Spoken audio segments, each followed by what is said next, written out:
The woman screamed at everybody.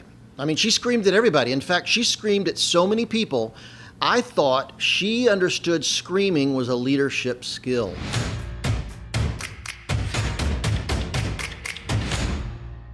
Hi, I'm Phil Cook, and today I want to talk a little bit about self-awareness. If you're a creative leader, you're going to have to deal with an understanding of what self-awareness is and how it impacts your leadership. Early in my career, I was hired by an organization, a big nonprofit organization, to produce television programs for them, and they hired a woman to run the television department. And from the moment she came, and she was highly regarded. People liked her. People thought she was, her resume was fantastic. But from the moment she came in, she literally screamed at everybody. I'll never forget.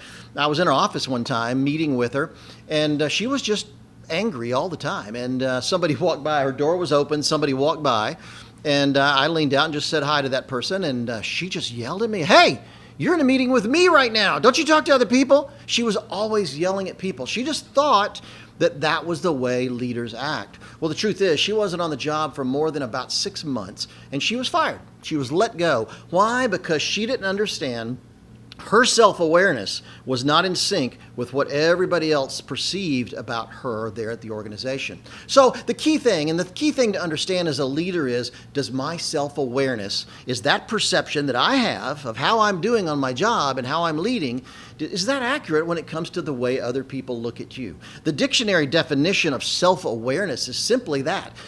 Am I in sync? My talents, my gifts, my educational level, my leadership skill, my behavior, my attitudes. You know, we live in this Me Too culture here in America and beyond America today, where leaders are suddenly being called on the carpet because they harassed people, and they didn't think of it as harassment. In many cases, they weren't trying to be jerks, but their behavior was so incredibly inappropriate and simply wrong, which means their self-awareness was really skewed. It was off base. It was completely wrong. In fact, the Harvard Business Review, let me tell you their definition of self-awareness. It says, self-awareness is understanding who we are and how we are similar to or different from other people.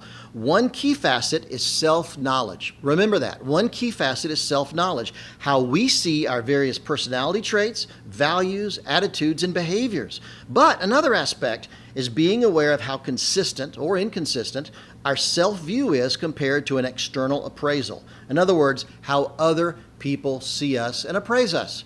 Self-awareness is incredibly, incredibly important. You know, in my experience, I found few leaders that really have a truly accurate assumption of who they are and how they perform. It's so true, particularly in areas of writing or leadership or preaching, or I could just go on and on and on. The fact is, most people don't have that accurate self-assessment.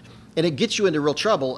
The truth is, I've seen studies that indicate most people aren't fired because they're incompetent. Most people aren't fired because they're not good at their job. Most people aren't fired because they don't show up. Most people are fired every year because they simply can't get along with other people in the office. So the question becomes, how do we improve our self-awareness? How do we have an accurate understanding of who we are as leaders, what our skill level is, how we're doing out there? And it's something that I've discovered is not just a one-time fix. You don't sit down and do a checklist. It's something you constantly have to be thinking about and monitoring.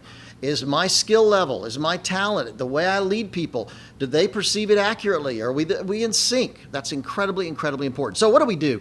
What I find that's helpful is ask other people how you're doing.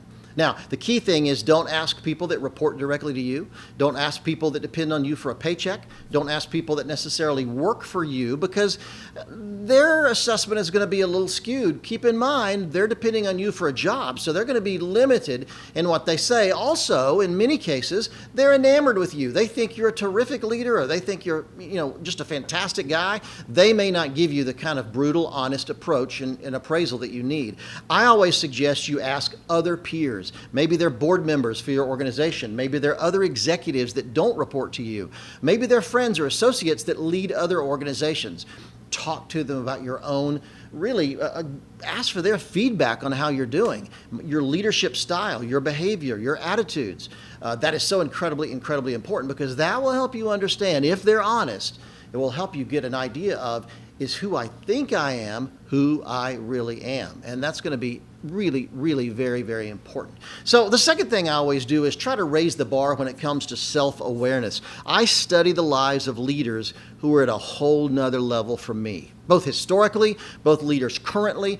I want to know how they got to where they got. And the truth is, if you study their lives, their attitudes, their behavior, their skill levels, you start to see what you need to do that's going to take you to the next level in leadership. And trust me, that is a sobering thing to do. When you start comparing yourself with amazing people, you tend not to get on a high horse. You tend not to get a bloated, egotistical view of yourself. You stay humble. So those two things, ask people that know you well, and then start studying the lives of others, because self-awareness, this idea of self-awareness, is incredibly, incredibly important. And it's funny that when it comes to self-awareness, people that aren't aware of how they're doing, they get fired, and when they do, it's an incredible shock.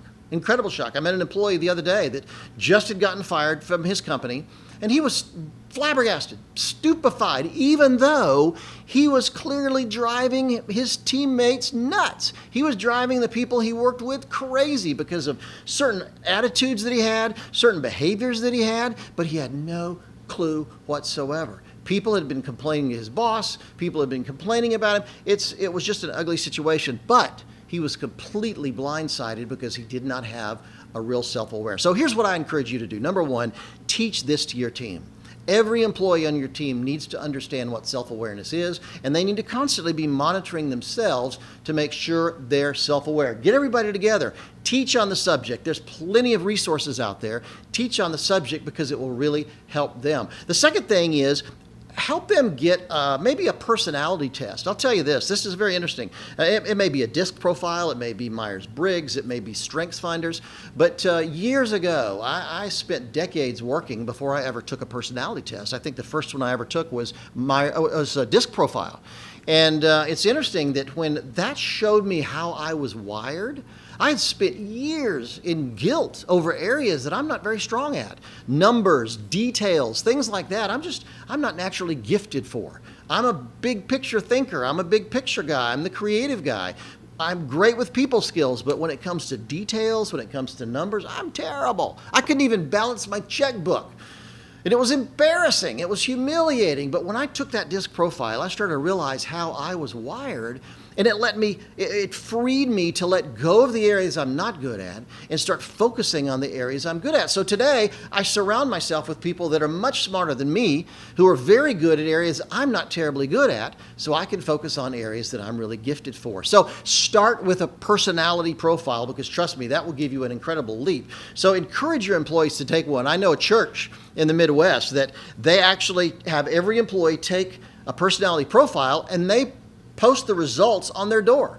So when you go into a meeting with this person, you look at the door and you know the kind of person they are, their personality, the way they're wired. It's a remarkable experience. So start with a personality test. Encourage your people to talk about their own skills, their own talent, their own behavior, their own personality, and then raise the bar with them. Teach on self-awareness. It's incredibly important. Work with your team and help them understand. And then as a leader yourself, always be double checking to see, is my perception of my ability and my skill and my talent, is it what it needs to be, and is it accurate more than anything else?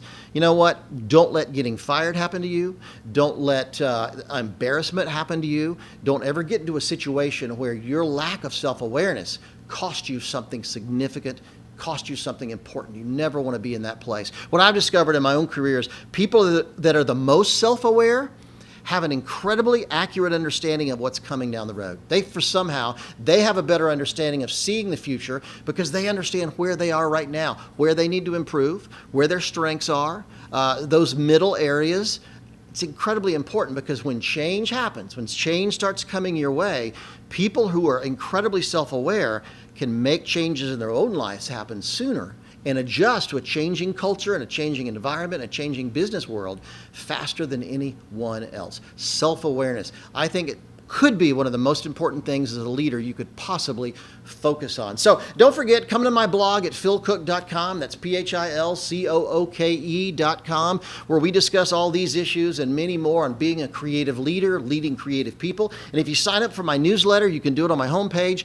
You can download a free ebook on creativity that I've written, and I think it'll be a real help in the work that you're doing. Creative leaders are incredibly important as the digital generation, as this digital revolution happens and matures, because when I started my career, most people weren't creative. The tools were just hard to find, and they were expensive. I discovered that as I grew, though, now young high school kids have access to Photoshop. They have access to video editing software. So we're creating a generation of incredibly creative people. So more than ever, we have a need to lead creative people. So stick with this and come to visit me on my blog and learn more about how you can impact a creative generation through your leadership.